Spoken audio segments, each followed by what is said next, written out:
কণ্ঠ সর্বদা সত্যের পথে। বীরভূমের কুসুম্বা পঞ্চায়েতের কুসুম্বা গ্রামের এক চতুর্থ শ্রেণীর ছাত্রী রেলে কাটা পড়ে মারা গেল আজ বিকেলে।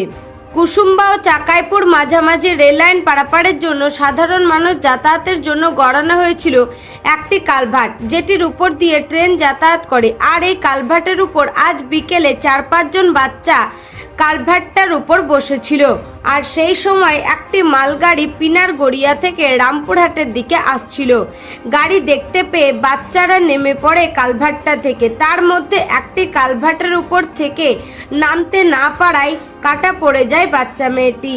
বাচ্চা মেয়েটির বাড়ি কুসুম্বা পঞ্চায়েতের কুসুম্বা গ্রামে।